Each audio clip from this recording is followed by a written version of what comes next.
Anderson .Paak, c'est un diamant pur qui a grandi en Californie, mais il a une enfance très tourmentée. Il a été très tôt livré à lui-même, avec 2 parents en prison. Il s'est retrouvé à la rue, cumulant plusieurs emplois, dont un de ramasseur de cannabis. Oui, mais Anderson .Paak n'a jamais oublié son rêve de vivre de la musique. Son authenticité est ce qui plaît le plus, sa polyvalence et sa richesse musicale aussi. Tantôt batteur, tantôt rappeur, tantôt chanteur, sa diversité est sans fin et il a bien fait de croire en son rêve, car aujourd'hui les plus grands veulent et ont travaillé avec lui. De Dr. Dre à Bruno Mars à Ketranada, quelle est l'histoire d'Anderson .Paak et comment a-t-il réussi à sortir de son schéma familial et à conquérir le monde entier? C'est ce dont je vais parler aujourd'hui et tu es sur Steppers.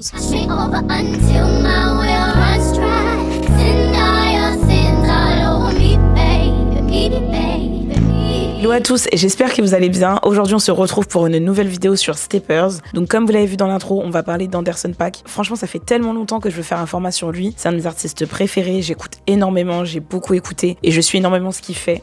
Donc franchement pour moi c'était évident que je fasse une vidéo sur sa carrière et ses débuts. Et je pense qu'en réalité il y a peu de gens qui connaissent vraiment son histoire. Donc c'est totalement l'occasion de revenir dessus. Comme d'habitude si c'est pas déjà fait, on n'oublie pas de s'abonner à la chaîne Steppers. Donc c'est une vidéo une semaine sur 2 sur un sujet musical, que ce soit du décryptage, analyse de carrière, des vlogs, comme le vlog que j'ai posté dernièrement à Philadelphie.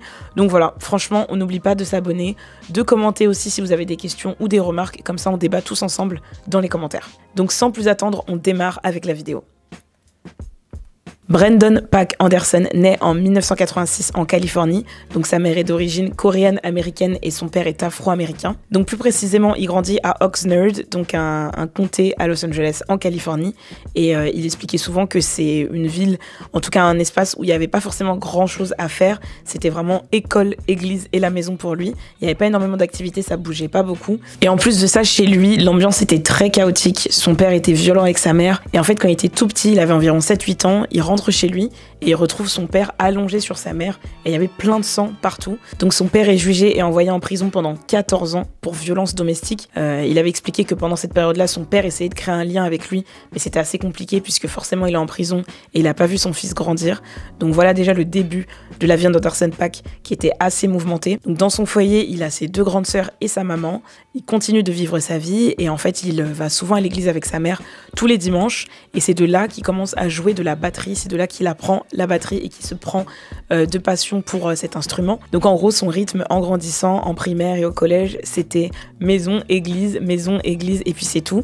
Donc il était vraiment passionné et il disait qu'il allait à l'église 3-4 fois par semaine juste pour pouvoir aller jouer de la batterie. Un peu plus tard, sa mère qui était toute seule avait des problèmes financiers donc c'était forcément compliqué pour elle de maintenir un foyer avec 3 enfants toute seule et elle a commencé à avoir une addiction pour le gambling, les jeux d'argent, donc au casino.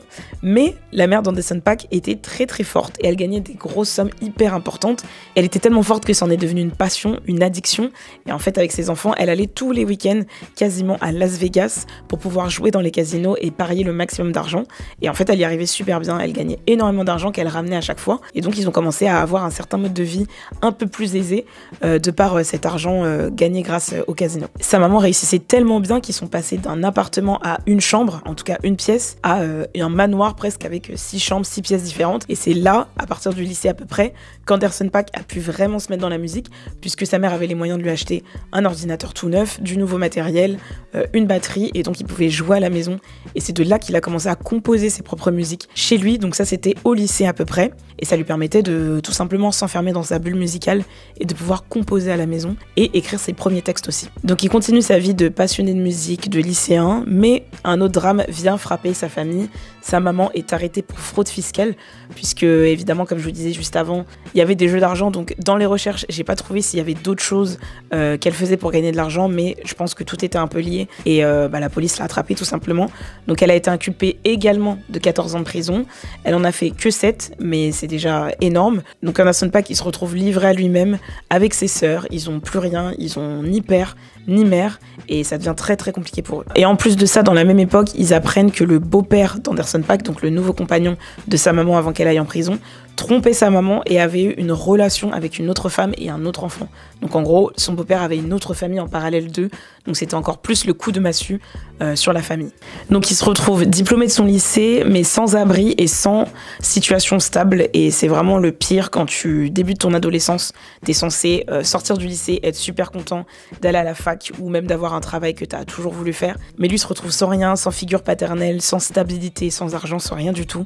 Donc il se fait héberger par l'une de ses sœurs, du coup, qui était plus âgée, mais pour se faire de l'argent, il retourne dans son ancienne église et il part faire musicien, donc il part faire de la batterie dans son ancienne église, et il était hyper déter puisqu'il faisait plus de 2 heures de route par jour pour retourner dans son église. Il se levait hyper tôt, à 6 heures du matin, à 5 heures du matin, il prenait la route, donc en bus, en voiture, et il partait dans son église pour jouer, et ça lui permettait d'avoir un peu d'argent.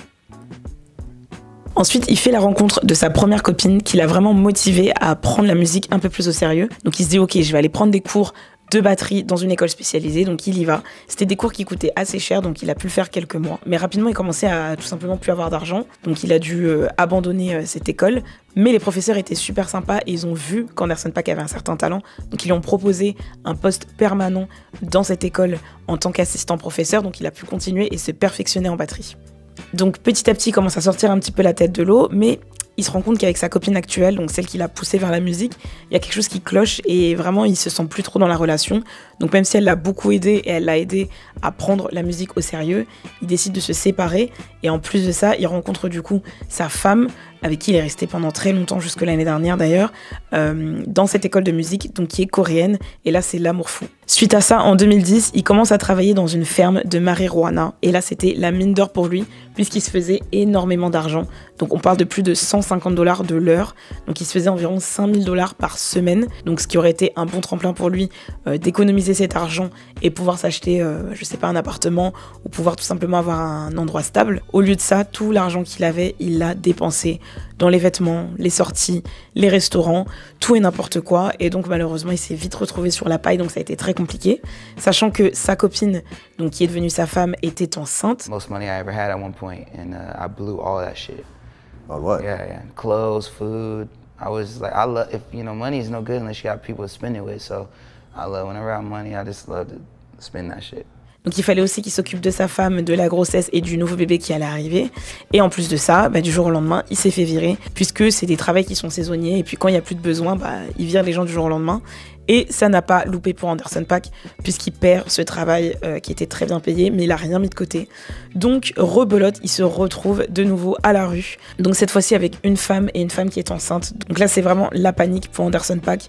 Il retourne toquer chez sa sœur, qui décide de l'héberger, mais je crois que cette fois-ci, elle lui demande de l'argent. Donc il part de canapé en canapé, de maison d'amis à droite à gauche, avec sa femme et son bébé qui venait aussi de naître quelques mois plus tard. Donc c'était vraiment la catastrophe pour Anderson .Paak. Il était sur la paille, mais c'est quelqu'un de très motivé et il trouve toujours des solutions pour s'en sortir. Donc ce qu'il a fait, c'est que là, au lieu d'aller prendre un travail dans une autre ferme, il s'est remis à la musique, notamment pour une artiste qui avait participé à American Idol qui s'appelle Hayley Reynard, donc qui faisait des sessions de batterie pour elle dans des concerts. Ça lui a permis d'économiser. En parallèle de ça, il a un ami qui a bien voulu l'héberger, donc il a pu économiser chez son ami, même si sa femme et son enfant étaient là.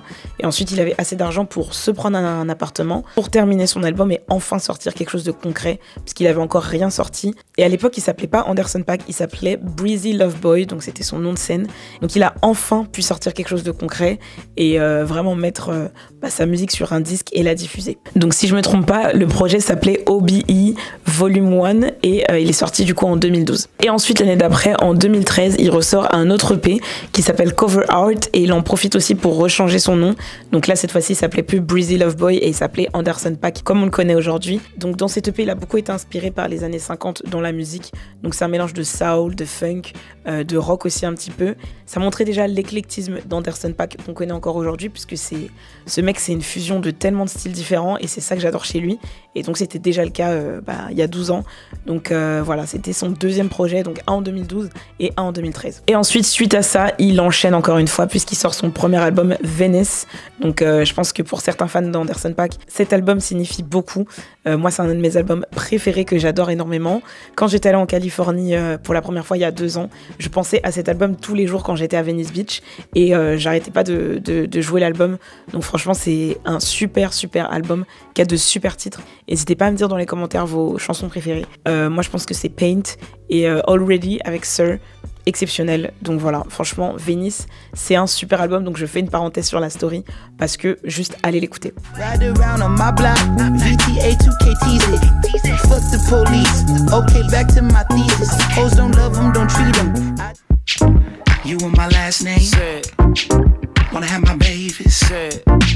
Et ensuite, c'est l'année d'après, en 2015, que là, Anderson .Paak commence à se faire un nom dans le grand public, puisqu'il apparaît 6 fois sur l'album Compton de Dr. Dre, et ça lui permet d'avoir une visibilité de dingue.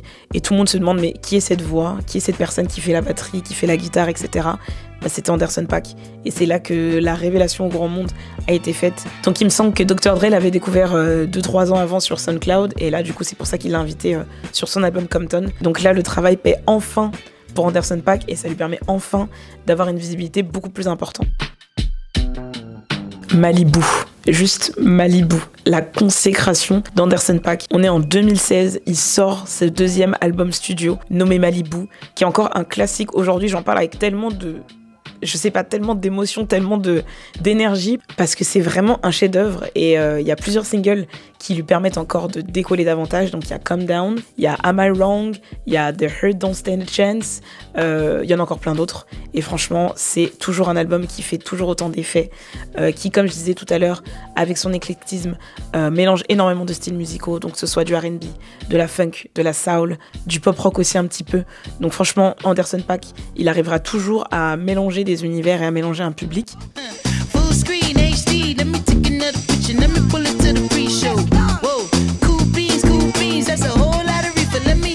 Et à créer un intérêt chez différentes personnes et chez différents types de personnes aussi, puisque, je sais pas, sa voix et son groove arrivent à réunir en fait un public différent de tout âge aussi. Donc c'est la magie d'Anderson .Paak et c'est la magie de Malibu. Et d'ailleurs cet album le fait encore vivre jusqu'à aujourd'hui, puisque quand on parle d'Anderson .Paak, on fait toujours référence à cet album.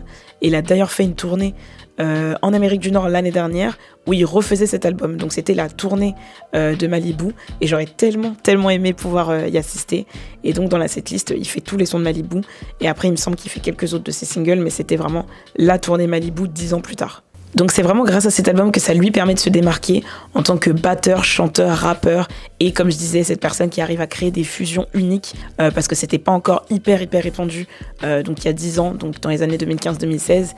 Aujourd'hui ça nous paraît peut-être un peu plus commun, mais je trouve que même encore aujourd'hui ça reste quelqu'un qui arrive à se démarquer déjà de par sa voix qui est hyper rauque et qui est hyper singulière. Franchement Anderson .Paak, on peut le reconnaître parmi plein de chanteurs. S'ils font une mixtape avec 50 chanteurs différents, on reconnaîtra toujours la voix d'Anderson .Paak.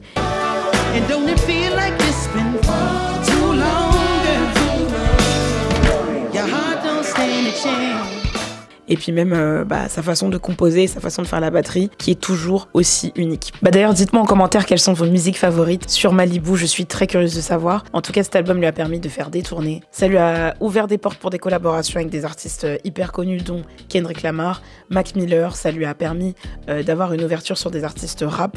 C'était pas forcément le cas avant avec Venice et ses autres mixtapes. Donc là, je trouve c'était un peu le moment de bascule sur Anderson .Paak qui fait des fusions parfaites avec des rappeurs. Et ça, c'est bien démontré avec les collaborations dont on va parler juste après. Donc voilà, franchement, Malibu lui a bien servi et ça lui sert encore jusqu'à aujourd'hui. En 2018, il collabore donc avec Kendrick Lamar pour créer le titre Teens, qui est juste un hit. Donc c'est un hit de l'album Oxnard qui sort aussi la même année en 2018.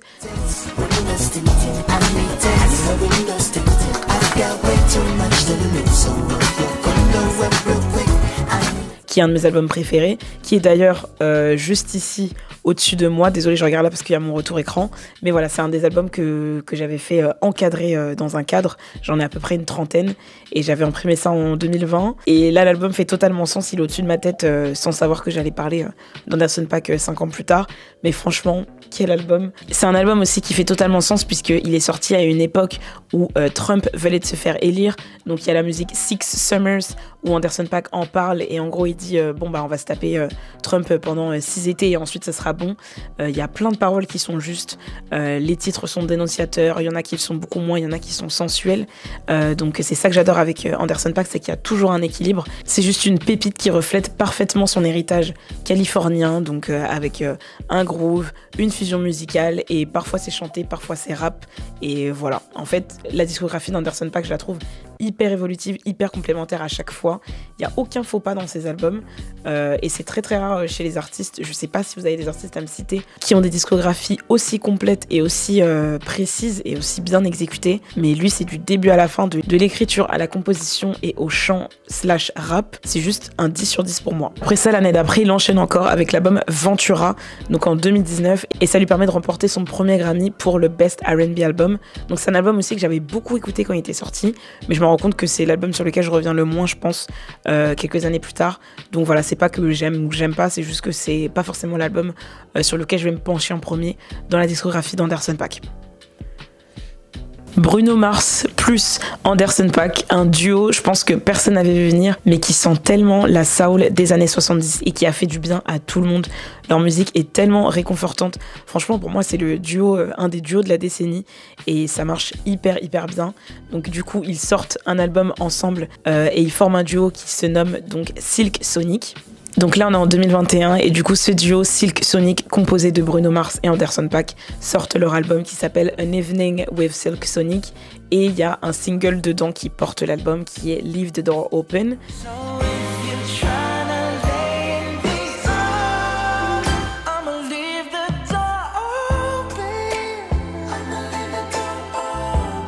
Qui est juste un succès planétaire, jusqu'à encore aujourd'hui, dans la musique pop, c'est un single sur lequel les gens reviennent beaucoup. Donc il remporte 4 Grammy en une soirée grâce à ce titre. Donc je les ai pas en tête, je les remettrai, mais je crois qu'il y a meilleure chanson, meilleure performance R&B, et il me semble qu'il y a d'autres catégories. Donc je remettrai tout ici, et c'est vraiment un succès par le public, par les fans d'Anderson .Paak et les fans de Bruno Mars, qui du coup se rencontrent, puisque c'est complètement un crossover, je trouve, des deux artistes, et puis aussi par la critique, sachant que pour revenir sur les deux populations de fans, comme je disais, Bruno Mars sort plutôt quand même d'une era assez pop.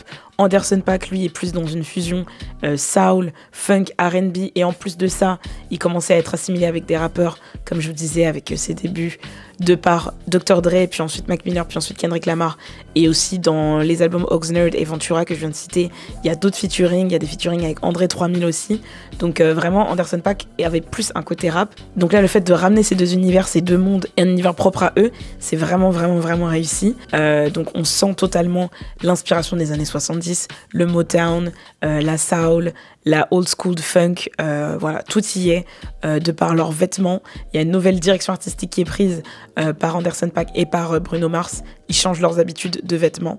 Ils ont même sorti, je crois, une collection avec Lacoste. Alors, je vais pas dire de bêtises, mais il me semble que oui. Et je me rappelle, je voulais absolument acheter, mais c'était très cher. Mais voilà, ils sortent même une collection. Donc, on voit qu'il y a tout un truc qui a été pensé autour d'eux pour que ça marche. Et en fait, on voit bien que leur phénomène, il est intergénérationnel. Ils ont réussi à toucher des plus jeunes, des jeunes adultes et des personnes plus âgées aussi. Et c'est ça qui est fort et qui est assez unique chez les deux. D'ailleurs, ils en parlent dans une interview. On leur demande beaucoup si c'était calculé ou pas. Ils sont juste amis déjà de base et puis ils appréciaient la musique de l'un et de l'autre. Donc ils ont juste voulu faire de la musique ensemble. Et cette fusion a donné cet album magnifique et ce duo magnifique est Silk Sonic. Donc je crois qu'ils sont partis ensuite en tournée aussi. Donc voilà, ça a vraiment profité aux deux, mais surtout plus à Anderson .Paak qui a pu connaître un public beaucoup plus familial, beaucoup plus grand public. Là où Bruno Mars était déjà hyper identifié et établi dans ce monde-là, Anderson .Paak c'était nouveau pour lui. Donc encore une fois, ça lui est bénéfique et il passe une étape de plus. Donc aujourd'hui, Anderson .Paak, c'est vraiment un des artistes les plus respectés. Il a ouvert une école gratuite de musique à Los Angeles. Il a ouvert son propre label qui s'appelle Apeshit en collaboration avec Universal. Il a signé un contrat du coup avec Universal aussi, donc je crois que c'est Def Jam, si je dis pas de bêtises. Donc voilà, il est vraiment partout. Il essaie de booster les jeunes artistes aussi.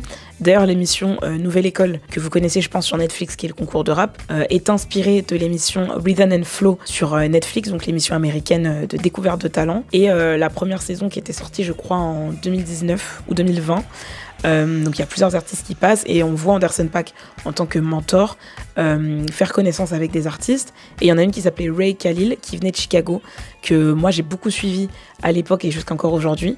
Et quand elle est revenue il y a 1 an et demi avec un nouveau single, je regarde son clip et je vois Anderson .Paak en fond.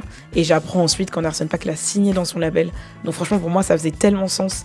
J'avais l'impression de faire partie du truc. J'étais fan d'elle dans l'émission, je suis fan d'Anderson .Paak et les deux s'entendent super bien et du coup font partie du même label maintenant puisqu'Anderson .Paak l'a produit. Et voilà, le titre Is It Worth It qu'elle a sorti en 2023 il me semble, est exceptionnel, donc je vous conseille d'écouter. Mais je pense que je vais mettre un extrait parce que ça mérite un extrait.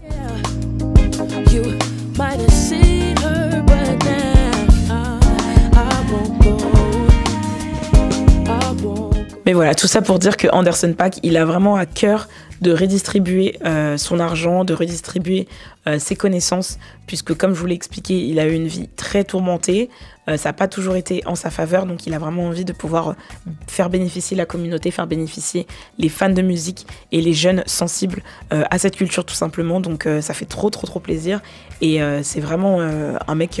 Donc ça fait trop plaisir de voir ce genre d'artiste s'engager dans des causes comme ça.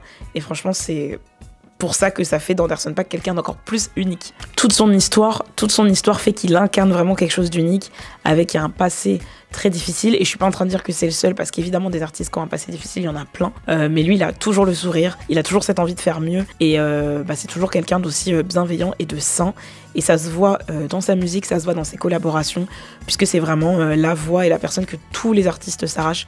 Tout le monde a envie de travailler avec Anderson .Paak à un moment donné dans leur carrière, et c'est juste ça qui est trop bien. Et là, plus récemment, pour ceux qui le suivent sur les réseaux sociaux, il s'est lancé en tant que DJ, mais il a changé de nom, il s'appelle pas Anderson .Paak dans sa carrière de DJ, il s'appelle DJ Pee-Wee.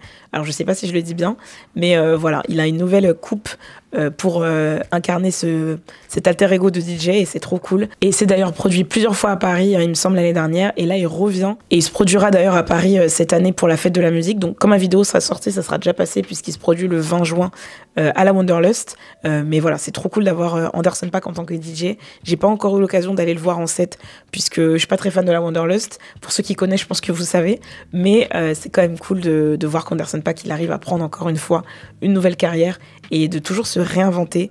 Et c'est ça qui est trop bien, c'est qu'il a toujours plein d'idées et il a plein d'alter ego qu'il a envie d'incarner et de partager avec ses fans. Donc je pense qu'Anderson .Paak, il a pas fini de nous surprendre. Il est passé de sans-abri 2 fois, d'un gamin complètement traumatisé et perturbé par son cadre familial, à un homme totalement épanoui et qui transperce le monde de la musique avec sa sensibilité. Et c'est ça aussi qui fait son unicité, c'est toute son histoire. Donc maintenant tu connais l'histoire d'Anderson .Paak, et si tu n'as pas encore écouté sa musique, je t'invite fortement à le faire. Merci beaucoup d'avoir regardé cette vidéo jusqu'ici, c'était tout pour le sujet Anderson .Paak. Si elle t'a plu, n'oublie surtout pas de mettre un pouce vert, de mettre un petit j'aime, ça m'aide beaucoup pour l'algorithme, et aussi de t'abonner si tu veux voir d'autres vidéos du même style. Donc n'hésite pas à me dire dans les commentaires les vidéos que t'aimerais voir, les sujets ou les artistes dont tu aimerais que je parle. Donc sur ce, on se dit à dans 2 semaines.